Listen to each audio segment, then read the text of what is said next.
आज की सुबह एक बार फिर आप सबों को प्रभु यीशु के मधुर नाम में जय मसीह की। आइए हम इस वक्त प्रार्थना में जाएंगे और मैं यहोशू ब्रदर से निवेदन करूंगा कि वो प्रार्थना में हमारी अगुवाई करें। आइए हम प्रार्थना करें। जीवित सामर्थ्य पिता परमेश्वर, हम आपके नाम की स्तुति प्रशंसा और बड़ाई करते हैं। राजाओं के राजा, हम आपके नाम की जय जयकार करते हैं। सेनाओं के पिता परमेश्वर यहोवा, हम आपके नाम की जय जयकार करते हैं। धन्यवाद देते हैं कि आप दयालु, कृपालु, अनुग्रहकारी पिता परमेश्वर हैं। विलम्ब से कोप करने हारे और अति करुणामय परमेश्वर हैं। योग्य केवल आप हैं, पवित्र केवल आप हैं, आदर और महिमा के योग केवल आप हैं। आप ही का नाम वो नाम है जो सब नामों में श्रेष्ठ है। हर एक घुटना आपके आगे झुकता है। हम आपके नाम की जय जयकार करते हैं, आपके नाम की स्तुति प्रशंसा और बड़ाई करते हैं। धन्यवाद देते हैं कि आप सदा काल तक एक से रहने वाले परमेश्वर हैं। आप कभी भी बदलने वाले परमेश्वर नहीं हैं। आप अल्फा और ओमेगा हैं। आप आदि और अनंत हैं। आपकी करुणा सदा की है। मैं आपके नाम की जय जयकार करते हैं, आपके नाम की स्तुति प्रशंसा और बड़ाई करते हैं। धन्यवाद देते हैं कि आप अद्भुत युक्ति करने वाले परमेश्वर हैं। आप आश्चर्य कर्म करने वाले परमेश्वर हैं। आपके लिए कोई भी कार्य संभव नहीं है। आप असंभव को संभव करने वाले परमेश्वर हैं। हम आपके नाम की स्तुति प्रशंसा और बड़ाई करते हैं। धन्यवाद देते हैं कि आप दयालु और प्रेमी परमेश्वर हैं। आप दया के सागर और क्षमा की खदान हैं। आप दुख देकर पछताने वाले परमेश्वर हैं। हम आपके नाम की जय जयकार करते हैं, आपके नाम की स्तुति प्रशंसा और बड़ाई करते हैं। जीवित सामर्थ्य पिता परमेश्वर, बड़ी नम्रता और दीनता के साथ इस सुबह के समय आपके पवित्र चरणों पर आए हैं और अपने सिरों को आपके आगे झुकाते हुए प्रार्थना विनती निवेदन करते हैं कि हमें ग्रहण कीजिए। धन्यवाद देते हैं पाप आसमानी आपकी आशीषों के लिए, अनुग्रह के लिए जो बहुत दायक से आपने हमारे ऊपर किए। धन्यवाद देते हैं आज के दिन के लिए प्यारे प्रभु जी, इस जीवन के लिए प्यारे प्रभु जी। धन्यवाद देते हैं कि आपने हमें जीवितों की ज़मीन में सही सलामत रखा है। ये आपका अनुग्रह और दया है। धन्यवाद देते हैं वापस वानी जीवन की बीते दिनों की तमाम आशीषों के लिए, अनुग्रह के लिए जो बहुत आग से आपने हमारे ऊपर की है। हम आपको हृदय से धन्यवाद देते हैं। हर प्रकार की समस्याओं से, महामारी से हमें बचाया है। ये आपका अनुग्रह है प्यारे प्रभु जी। आज कितने लोग हैं प्यारे प्रभु जी इस समस्त संसार में, जबकि इस महामारी के रोग में सो गए हैं प्यारे प्रभु जी, परंतु आपने हम पर अनुग्रह किया है प्यारे प्रभु जी। और धन्यवाद देते हैं आपके उस वचन के लिए प्यारे प्रभु जी, आपकी उस कुर्बानी के लिए जो आपने हमारे लिए दिए प्यारे प्रभु जी। आपके पवित्र लहू के द्वारा हम पवित्र और शुद्ध हुए हैं प्यारे प्रभु जी। आपके खाने से हम चंगे हुए हैं प्यारे प्रभु जी। हमारी हर एक बीमारियां आपने अपने कोड़े खाने से द्वारा अपने ऊपर ले ली है प्यारे प्रभु जी। हम आपको हृदय से धन्यवाद देते हैं। आपके बड़े अनुग्रह और दया के लिए धन्यवाद। हमारे सारे कर्जों को वापस मानिए, हमारे सारे पापों को आपने कर्ज चुका दिया है प्यारे प्रभु जी। हम आपको धन्यवाद देते हैं। धन्यवाद धन्यवाद धन्यवाद धन्यवाद सारी आशीषों के लिए, अनुग्रह के लिए और बड़े प्रेम के लिए जो आपने हमारे ऊपर किया है। हम आपको हृदय से धन्यवाद देते हैं। प्रार्थना विनती निवेदन कर लेते हैं प्यारे प्रभु जी। इस समय प्यारे प्रभु समस्त संसार के लिए प्यारे प्रभु जी, अपने देश के लिए प्यारे प्रभु जी, जबकि यहाँ पर कोरोना बीमारी फैली हुई है प्यारे प्रभु जी, अनुग्रह और दया कीजिए प्यारे प्रभु जी, अनुग्रह और दया कीजिए। और हर एक प्रकार की ये बीमारी यीशु नासरी आपके सामर्थ्य नाम से जाती रहे प्यारे प्रभु जी।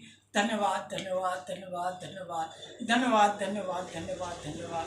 प्रार्थना विनती करते हैं प्यारे प्रभु जी उन समस्त दास दासियों के लिए, पवित्र धर्मी जन लोगों के लिए जो आपके नाम का सुसमाचार प्रचार करते हैं प्यारे प्रभु जी। बहुत आयक से अपनी सामर्थ्य से, अपनी आशीषों से माला माल कीजिए वापस मानिए और होने दीजिए जो वचन का प्रचार किया जाता है वो फलवंत होने वाला हो जाए। उन सब लोगों के लिए प्रार्थना विनती निवेदन है विशेष करके प्यारे प्रभु जी, जो वचन को सुनते हैं वो केवल सुनने वाले ना हो परंतु उसे ग्रहण करने वाले हो जाएं। प्रार्थना विनती निवेदन कर लेते हैं प्यारे प्रभु जी अपने देश के लिए। प्यारे प्रभु जी, देश के राष्ट्रपति, प्रधानमंत्री, राज्यों के राज्यपाल, मुख्यमंत्री, जिले के उच्च अधिकारियों के लिए प्यारे प्रभु जी कि ऐसी बुद्धि और समझ दीजिए ताकि वो देश का अच्छा शासन प्रबंध कर सके और हर एक प्रकार की गड़बड़ियाँ वापस मानी और दूर होने वाली हो जाए और इस देश में शांति बनी रहे। ऐसी प्रार्थना विनती निवेदन है। अपने ज़िले के लिए प्रार्थना विनती निवेदन करते हैं वापस मानी कि हर एक प्रकार की बीमारी इस ज़िले से दूर होने वाली हो जाए वापस मानी और आपके नाम को महिमा मिलने वाली हो जाए वापस मानी। प्रार्थना विनती निवेदन कर लेते हैं प्यारे प्रभु जी हमारी डायसिस के लिए। प्यारे प्रभु जी, डायसिस में के बिशप महोदय के लिए और समस्त कार्यकर्ताओं के लिए जो वहाँ पर कार्य करते हैं प्यारे प्रभु जी, अपनी सामर्थ्य, बुद्धि और समझ में माला माल कीजिए प्यारे प्रभु जी। और जो कार्य किया जाता है प्यारे प्रभु जी वो आपके अनुग्रह से आशीष पाने वाला हो जाए प्यारे प्रभु जी। जितने भी पासवान पाए जाते हैं प्यारे प्रभु जी उन सब के लिए प्रार्थना विनती निवेदन है कि अपनी आशीषों से वो माला माल होने वाले हो जाएं। धन्यवाद धन्यवाद धन्यवाद धन्यवाद देते हैं प्यारे प्रभु जी सब अच्छी बातों के लिए। प्रार्थना विनती निवेदन करते हैं अपनी इस कलीसिया के लिए प्यारे प्रभु जी, उन समस्त विश्वासियों के लिए प्यारे प्रभु जी जिन्होंने आप पर विश्वास किया है प्यारे प्रभु जी। प्रार्थना विनती निवेदन है कि वो अपने विश्वास में स्थिर रहें प्यारे प्रभु जी। ओ प्यारे प्रभु जी, वो किसी भी प्रकार से घबराएं ना वापस मानी परंतु अपने विश्वास में स्थिर रहे। और जैसे वचन में लिखा है कि अब बहुत ही थोड़ा समय रह गया है कि आने वाला आएगा और देर न करेगा, परंतु मेरा धर्मी जन विश्वास से जीता रहेगा और यदि वो विश्वास से हट जाए तो मुझे दुख होगा प्यारे प्रभु जी, मैं उससे प्रसन्न होऊंगा।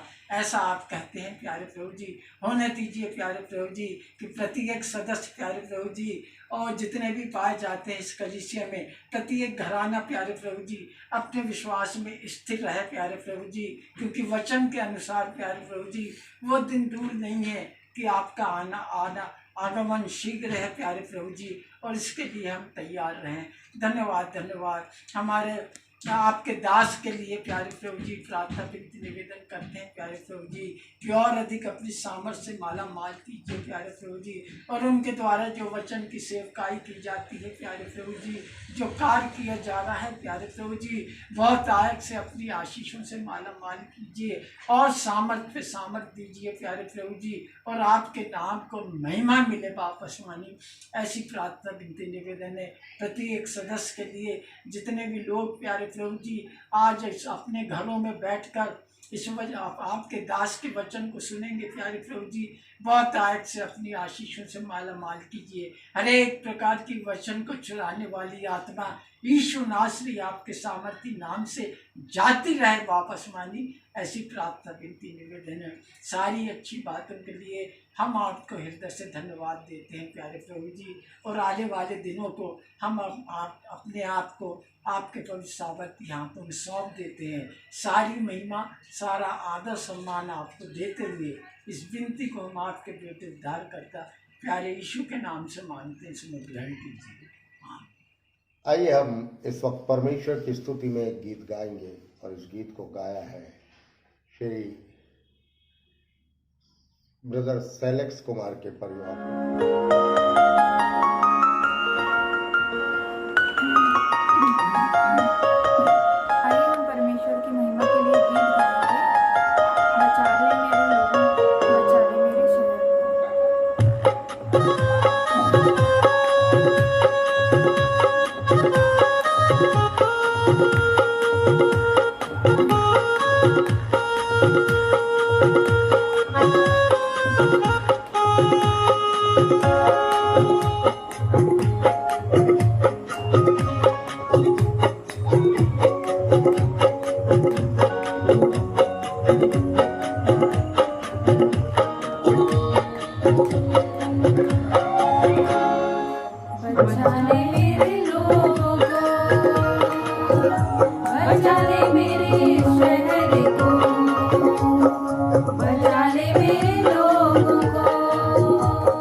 बचा ले मेरे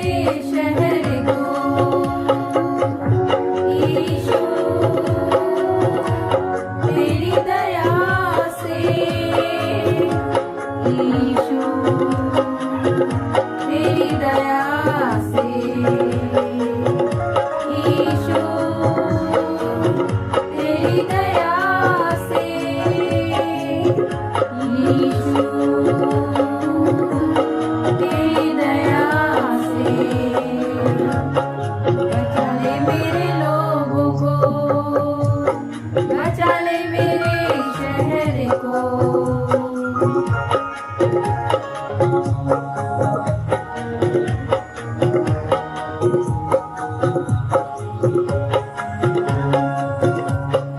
बुरी आदत से, बुरे विचारों से, श्रापों से और पापों से, बुरी आदत से, बुरे विचारों से, श्रापों से और पापों से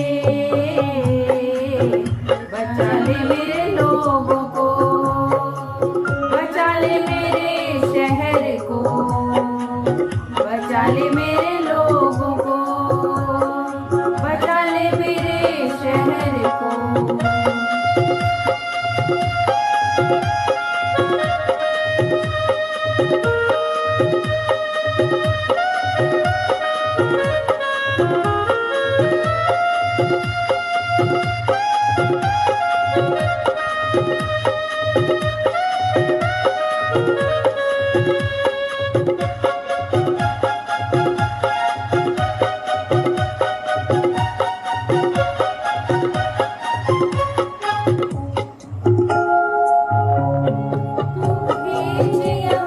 बेदारी खुदा मेरे लोगों में, मेरे लोगों में तू भेज यहाँ बेदारी खुदा मेरे लोगों में, मेरे लोगों में बेदारी खुदा मेरे शहर में, मेरे शहर में बचा ले मेरे लोगों को, बचा ले मेरे शहर को, बचा ले मेरे लोगों को, बचा ले मेरे शहर को।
बचा ले मेरे लोगों को, बचा ले मेरे शहर को।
आइए हम, ये वक्त है कि परमेश्वर के वचन में जाएंगे और आज एक बार फिर परमेश्वर के वचन के अनुसार हम अपने मन में मनन करें और अपने आप को जांचें परखें कि क्या हम वाकई में परमेश्वर की इच्छाओं के अनुसार चल रहे हैं या नहीं।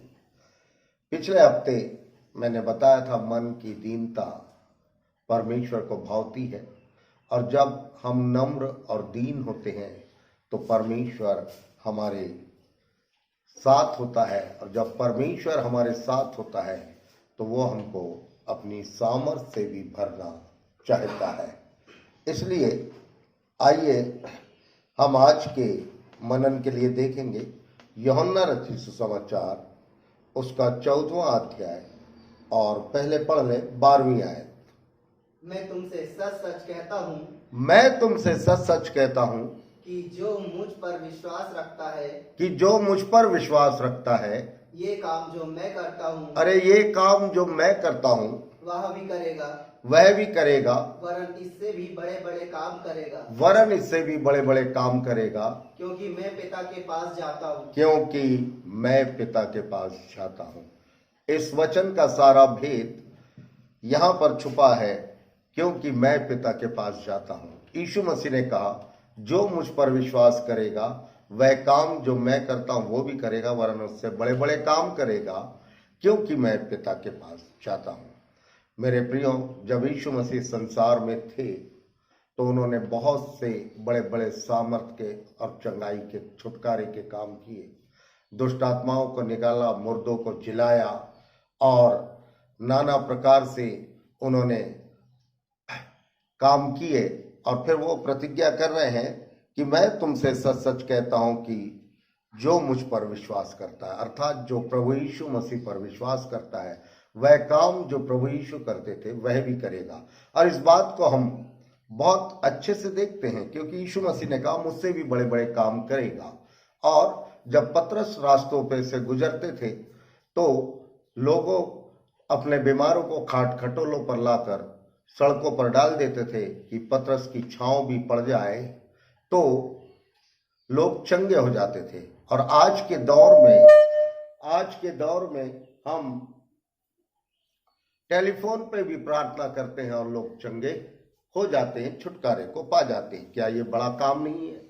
प्रभु यीशु मसीह ने जो प्रतिज्ञा की उसे वो हमारे जीवन में पूरा भी करता है।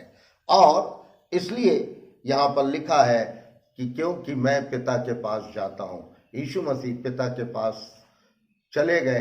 शारीरिक रूप में वो हमारे साथ नहीं है, लेकिन आत्मिक रूप में वो सदैव हमारे साथ है। और इसलिए वो यहाँ पर कह रहे हैं कि मैं पिता के पास जाता हूँ, लेकिन अपने अधिकार तुम्हें दिए जाता हूँ। और ये अधिकार का इस्तेमाल मुझे और आपको करना है, और इस विश्वास के साथ करना है कि परमेश्वर हमारे साथ है। आइए हम जल्दी से इसी अध्याय में एक आयत पर और गौर करेंगे। 21वीं आयत पढ़ें। जिसके पास मेरी आज्ञाएं हैं, जिसके पास मेरी आज्ञाएं हैं। क्या है यीशु मसीह की आज्ञाएं? उसने कहा है तू अपने संपूर्ण मन, संपूर्ण प्राण और संपूर्ण बुद्धि से अपने परमेश्वर से प्रेम रख। ये पहली आज्ञा है। और दूसरी इसी के समान है कि तू अपने पड़ोसी से अपने समान प्रेम रख। यहाँ यीशु मसीह कह रहे हैं जिसके पास मेरी आज्ञाएं हैं, आगे, और वह उन्हें मनाता है, और वह उन्हें मानता है, वही मुझसे प्रेम रखता है। वही मुझसे प्रेम रखता है। यदि आप कह रहे हैं हम यीशु से प्रेम रखते हैं और ये करते हैं, लेकिन यदि आप उसकी आज्ञाओं को नहीं मान रहे, आप अपने पड़ोसी से अपने समान प्रेम नहीं रख रहे, अपने भाई से प्रेम नहीं रख रहे, अपने परिवार से प्रेम नहीं रख रहे, अपने लोगों से प्रेम नहीं रख रहे, तो आप इस संसार में झूठे हैं। आप परमेश्वर की बातों को पूरी नहीं कर रहे, क्योंकि यीशु मसीह ने जो आज्ञाएं बताई वो दो प्रमुख आज्ञा थी कि पहली आज्ञा तू अपने संपूर्ण मन, संपूर्ण बुद्धि, संपूर्ण प्राण से अपने परमेश्वर से प्रेम रख, और दूसरी आज्ञा थी अपने पड़ोसी से अपने समान प्रेम रख। और यदि ये दो बातें हमारे जीवन में नहीं है और हम कहते हैं कि हम परमेश्वर के साथ चलने वाले लोग हैं, प्रभु की आज्ञा मानने वाले लोग हैं तो मेरे प्रियो हम धोखे में हैं। हमको सावधान होने की निहायत जरूरत है। और जब हम ऐसा करते हैं तो एक और परमेश्वर की प्रतिज्ञा मेरे और आपके जीवन में पूरी होती है, जिसे हम यूहन्ना रचित सुसमाचार उसके 14वें अध्याय की 23वीं आयत पे पढ़ते हैं। यीशु ने उसको उत्तर दिया, यीशु ने उसको उत्तर दिया, यदि कोई मुझसे प्रेम रखेगा, अरे यदि कोई मुझसे प्रेम रखेगा तो वह मेरे वचन को मानेगा। पहला काम क्या करेगा? यदि कोई मुझसे प्रेम रख रहा है तो सबसे पहली बात वो मेरे वचन को मानेगा, उसके अनुसार अपने जीवन को ढालेगा, उसके अनुसार वो इस संसार में अपना जीवन बिताएगा, उसके अनुसार वो इस संसार में चलेगा। तब यदि कोई मेरे वचन को मानेगा और मेरा पिता उससे प्रेम रखेगा, और तब यदि कोई मुझसे प्रेम रखता है तो मेरे वचन को मानेगा, और वचन को मानने के जरिए मेरा पिता अर्थात परमेश्वर उससे प्रेम करेगा, और हम उसके पास आएंगे और हम उसके पास आएंगे और उसके साथ वास करेंगे। और क्या करेंगे? उसके साथ वास करेंगे। आप कितने सौभाग्यशाली हो जाएंगे जब आप परमेश्वर के वचन के अनुसार चलेंगे और परमेश्वर की बातों को मानेंगे। तब पिता, पुत्र और पवित्र आत्मा तीनों आपके साथ होंगे। क्या आप नहीं जानते कि आप पृथ्वी के सबसे सौभाग्यशाली व्यक्ति के रूप में उभर के आएंगे, क्योंकि आपके साथ पिता, पुत्र और पवित्र आत्मा तीनों निवास करेंगे। लेकिन कब? जब आप उसके वचन को मानेंगे और उसके बताए हुए मार्गों पर चलेंगे। यीशु मसीह ने कहा, मार्ग, सत्य और जीवन मैं हूं। यदि हम उसके वचन को मान रहे हैं तो उसके मार्गों पर चलेंगे, और तब हम अपने पिता के अर्थात परमेश्वर के चाहते लोग होंगे। और ऐसा करने से 2-3 बातें बड़ी अद्भुत होंगी, जिसको हम निकाल के पढ़ें। भजन संहिता 34 उसके 4 से लेके 8वीं आयत तक। मैं यहोवा के पास गया, मैं यहोवा के पास गया, तब उसने मेरी सुन ली, और तब परमेश्वर यहोवा ने मेरी सुन ली और मुझे पूरी रीति से निर्भय किया। और कैसा निर्भय किया? थोड़ा बहुत नहीं, पूरी रीति से निर्भय किया। जिन्होंने उसकी ओर दृष्टि की, हाँ, जिन्होंने उसकी ओर दृष्टि की उन्होंने ज्योति पाई, उन्होंने ज्योति पाई, और उनका मुंह कभी काला न होने पाया। और उनका मुंह कभी काला नहीं होने पाया। मेरे प्रियो, हम जब परमेश्वर के पास आते हैं तो परमेश्वर हमें पूंछ नहीं सिर बनाता है। वो हम पर अपनी ज्योति को प्रकट करता है। वो हमारे मुंह को काला नहीं होने देता। वो हमारे जीवन से दुखों को दूर करता है और हमको सारे कष्टों पर विजय देता है। इसलिए परमेश्वर के पास आने का एक ही रास्ता है, वो ये है कि हम प्रभु यीशु मसीह के कहे हुए वचन को माने, उस पर चले और उसके अनुसार अपने जीवन को ढालें। और जब हम ऐसा करने लगते हैं तो हम परमेश्वर की आशीषों को प्राप्त करने लगते हैं। आगे पढ़े भाई। इस दीन जन ने पुकारा, और तब घमंडी जन ने नहीं, बड़ी बात बोलने वाले जन ने नहीं, दीन और नम्र होकर जब हम पुकारते हैं तब यहोवा ने सुन लिया। तब परमेश्वर आपकी सुन लेगा। अर्थात यहां पर कहने का मतलब यह है, यदि आप परमेश्वर के सामने आ रहे हैं तो बड़ी नम्रता और दीनता के साथ आपको आपके परमेश्वर के पास आना है। अपने बड़ी बातों को लेकर नहीं आना है, क्योंकि यीशु मसीह इसका उदाहरण ऑलरेडी यूहन्ना लूका 18 में बता रहे हैं, जहां पर ऐसा लिखा है कि 2 लोग थे जो प्रार्थना करने गए, मंदिर में गए, और एक जो था उसने अपने सारे भले कामों का बखान किया और कहा, मैं ऐसा करता, मैं ऐसा करता, मैं ऐसा करता हूं। लेकिन वहां पर एक व्यक्ति और भी था जो अपने आप की आंखों को स्वर्ग की ओर नहीं उठाना चाहता था, और उसने कहा, प्रभु मैं तो पापी हूं, मुझ पर दया कर। और विनती उसी की सुनी गई जो नम्र भाव से परमेश्वर के सम्मुख आया, जिसने अपने कार्यों का बखान नहीं किया, जिसने अपनी खूबियों का बखान नहीं किया, लेकिन उसने कहा, मैं तो नम्र और दीन हूं, मुझ में कोई खूबी नहीं है। आज हम भी अपने जीवन में ऐसे ही स्वभाव को तो अपनाएंगे तब हम परमेश्वर के पास पहुंचाए जाएंगे, और परमेश्वर की आज्ञाओं को मानेंगे तो परमेश्वर हमारे जीवन में अद्भुत काम करेगा। आगे, और उसको उसके सब कष्टों से छुड़ा लिया। और इस दीन जन ने पुकारा और परमेश्वर ने उसकी सुन ली और उसको उसके सब कष्टों से छुड़ा लिया। यदि आप कष्टों से छुटकारा चाहते हैं तो 2-3 बातें हैं जिनको आपको ध्यान में रखना है। पहली बात, परमेश्वर के वचन के अनुसार अपने आप को ढालना है। दूसरी बात, परमेश्वर की आज्ञाओं का पालन करना है। और तीसरी बात, परमेश्वर के सामने दीनता के साथ आना है। तब परमेश्वर आपकी सुन लेगा, और जब परमेश्वर आपकी सुनेगा, जो सारी पृथ्वी का रचयिता है, स्वर्ग का रचयिता है, जब वो आपकी सुनेगा तो मेरे प्रियो वो आपके लिए वही काम करेगा जो आप कहेंगे। आगे, यहोवा के डरवैयों के चारों ओर एक और बड़ी बात आपके साथ होगी, वो ये है कि यहोवा के डरवैयों के चारों ओर उसका दूत छावनी किए हुए उनको बचाता है। उसका दूत छावनी किए हुए उनको बचाएगा। अर्थात जब हम परमेश्वर के वचन को मानेंगे, प्रभु यीशु की बातों को मानेंगे, तो हमारे लिए पहली बात तो पिता, पुत्र, पवित्र आत्मा हमारे साथ होंगे। दूसरी बात, यह परमेश्वर के दूत जो हैं हमको चारों ओर से घेरे होंगे। इसलिए तो भजन संहिता 91 उसकी 10 से 12वीं आयत तक पढ़े, जहां यूं लिखा है कि वह अपने दूतों को तेरे निमित्त आज्ञा देगा। पढ़े, इसलिए कि कोई विपत्ति तुझ पर ना पड़ेगी, इसलिए कोई विपत्ति तुझ पर ना पड़ेगी, ना कोई दुख तेरे डेरे के निकट आएगा, ना कोई दुख तेरे डेरे के निकट आएगा, क्योंकि वह अपने दूतों को तेरे निमित्त आज्ञा देगा, क्योंकि वो अपने दूतों को तेरे निमित्त आज्ञा देगा कि जहाँ कहीं तू जाए कि जहां कहीं तू जाए वे तेरी रक्षा करें। वे तेरी रक्षा करें। अर्थात परमेश्वर के दूत हर जगह आपके साथ साथ चलेंगे।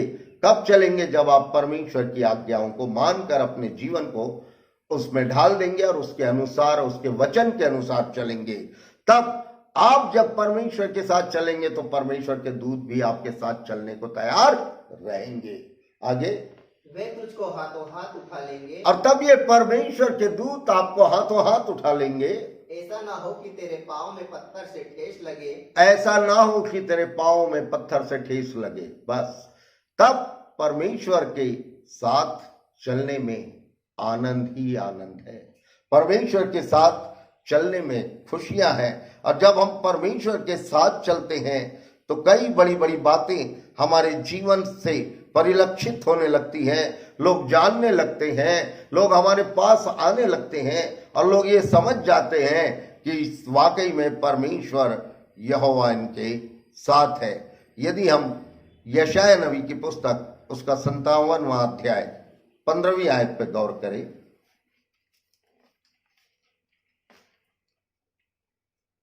क्योंकि जो महान और उत्तम और सदैव स्थिर रहता और जिसका नाम पवित्र है, हाँ, जो महान और सदैव स्थिर रहता है और जिसका नाम पवित्र है, अर्थात सेनाओं का यहोवा परमेश्वर, वह यूं कहता है, वह परमेश्वर यूं कहता है।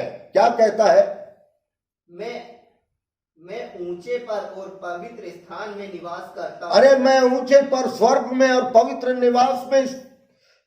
स्थान में निवास करता हूं, और उसके संग भी रहता हूं, लेकिन उसके संग भी रहता हूं जो खेदित और नम्र है, कि जो खेदित और नम्र है, जो दुखी है, जो शोकित है और जो नम्र है, परमेश्वर यहोवा उनके साथ रहता है। आगे, कि नम्र लोगों के हृदय और खेदित लोगों के मन को हर्षित करूं।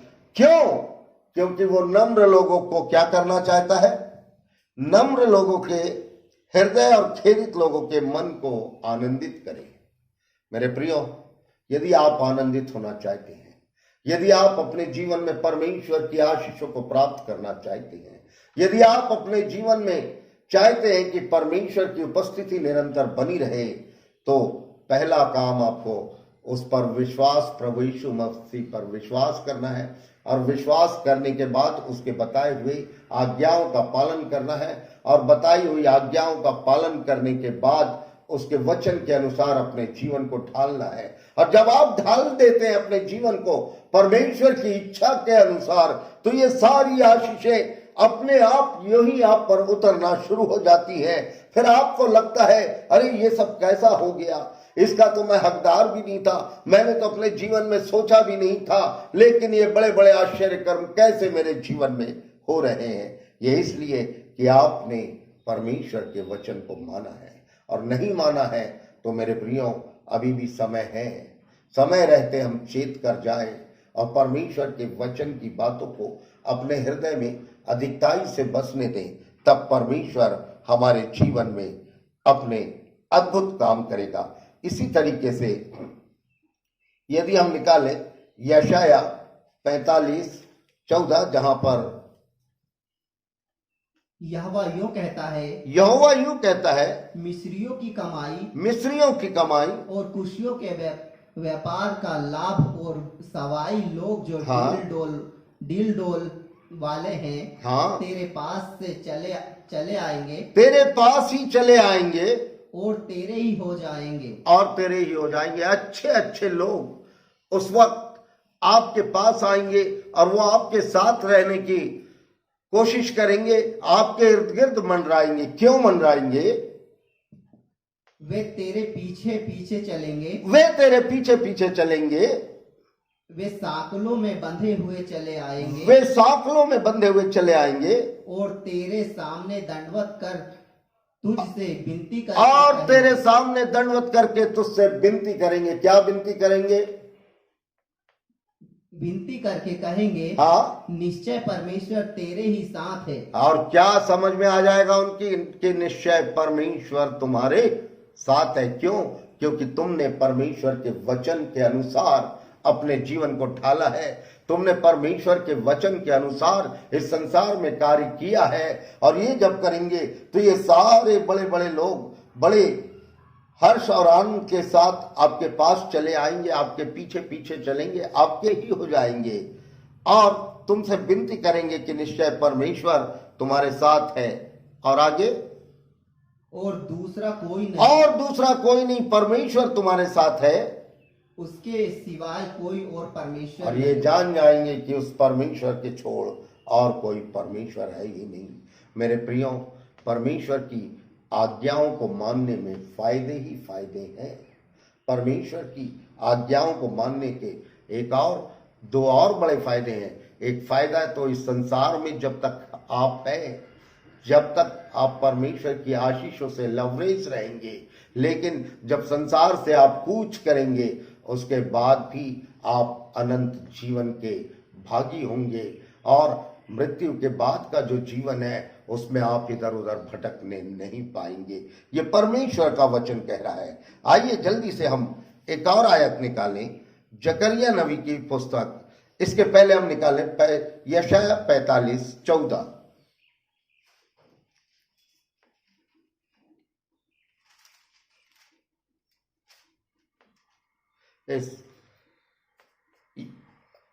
अच्छा, यशाया 45:14 हमने पढ़ा है, जहां पर यूं लिखा है। आइए हम आगे बढ़ते हैं।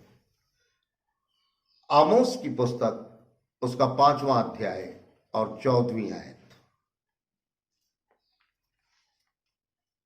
हे लोगों, बुराई को नहीं, भलाई को ढूंढो। किसको ढूंढो? भलाई को। हमेशा हम अपने जीवन में बुराई में ही ज्यादा अपना जीवन व्यतीत कर देते हैं, लेकिन परमेश्वर का वचन, परमेश्वर स्वयं कह रहा है, हे लोगों, बुराई को नहीं, भलाई को ढूंढो ताकि तुम जीवित रहो। और जब भलाई को ढूंढोगे तो क्या होगा? जीवित रहोगे।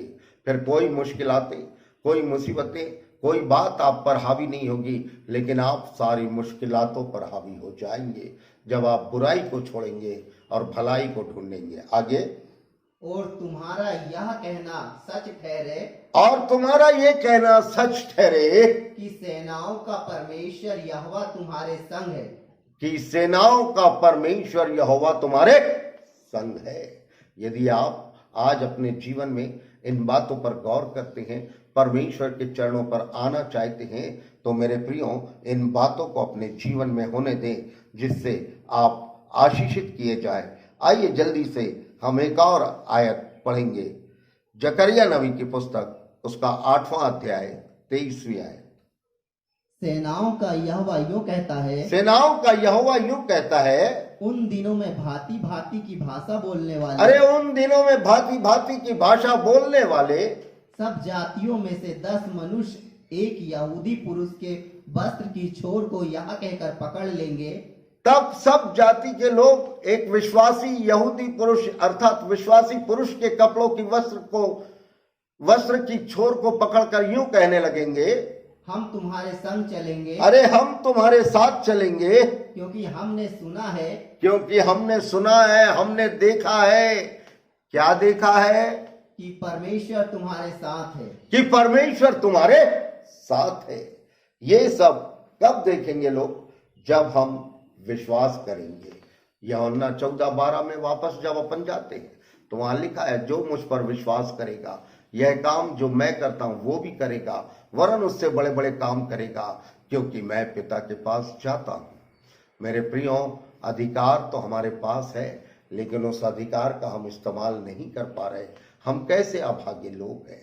और सारी बातें तो हमारे पास है, परमेश्वर का वचन तो हमारे पास है, हम पढ़ते भी हैं, लेकिन पढ़ते हैं पर उस पर चलते नहीं, सुनते हैं पर उस पर अमल करते नहीं। यदि हम ये काम अपने जीवन में करना शुरू कर दें तो परमेश्वर अपनी आशीषों से हमें मालामाल कर देगा और परमेश्वर हम पर अपनी करुणा को प्रकट करेगा। मेरे प्रियो, ये वक्त है कि हम अपने आप को परमेश्वर के चरणों पर ले आए और कहें, प्रभु मैं जैसा भी हूं तेरा हूं, मुझ पर दया कर प्रभु। मैं आज से तेरे वचन को पढ़ूंगा, आज से मैं तेरे वचन को मानूंगा, तेरी बताई हुई आज्ञाओं पर चलूंगा प्रभु। मैं तो अभागा और तुच्छ मनुष्य हूं, मुझ पर रहम कर पिता, मुझ पर दया कर पिता। आज हमारी ये प्रार्थना हो मेरे प्रियो, और जब हम ऐसी प्रार्थना करते हैं तो परमेश्वर हमारे जीवन में अद्भुत रीति से आशीष देते हैं। आइए हम अपनी आंखों को बंद करें। हालेलुया। पिता परमेश्वर, मैं आपके नाम की जयकार करते हुए आपके कदमों पर आता हूं। पिता मैं तेरा धन्यवाद देता हूं, जितने लोगों ने आज इस संदेश को सुना है, हर एक से तू बोल और बातचीत कर पिता, इनके जीवनों को परिवर्तित कर। विशेष रूप से मैं विनती करता हूं पिता, इनकी सारी तकलीफें और मुश्किलातें राजा यीशु आपके सामर्थी नाम में इसी वक्त जाती रहे पिता, और ये प्रिय लोग पूर्ण रूप से स्वतंत्र हों और आपके नाम की महिमा का कारण बने। प्यारे प्रभु जी, हर एक प्रकार की बीमारी, हर एक प्रकार की दुष्टता की ताकतें, हर एक प्रकार की परेशानियां इन प्रिय लोगों के जीवन से इसी वक्त दूर कर दें पिता, और होने दें कि ये प्रिय लोग आपके प्यारे मान में और आगे बढ़ते जाए। हम सारी महिमा, सारा जलाल, सारा आदर, सारा गौरव आपको देते हैं और इस विनती को आपके पवित्र मीठे नाम से मांगते हैं, आमीन। अब हमारे पिता परमेश्वर का प्रेम और प्रभु यीशु मसीह की शांति और अनुग्रह और पवित्र आत्मा की सामर्थ जो हमारी समझ से परे है, हम सब के साथ अब से लेकर यीशु मसीह के आने लो बनी रहे, आमीन आमीन। सबको जय मसीह की। और अंत में मैं एक बार और कहना चाहता हूं, यदि आपके पास कोई प्रार्थना निवेदन है तो आप इस संदेश के बाद ऊपर दिए जा रहे नंबरों पर हमसे संपर्क कर सकते हैं। हम आपके लिए प्रार्थना करेंगे और प्रभु आपके जीवन में अद्भुत कार्य करेगा। सबको जय मसीह की।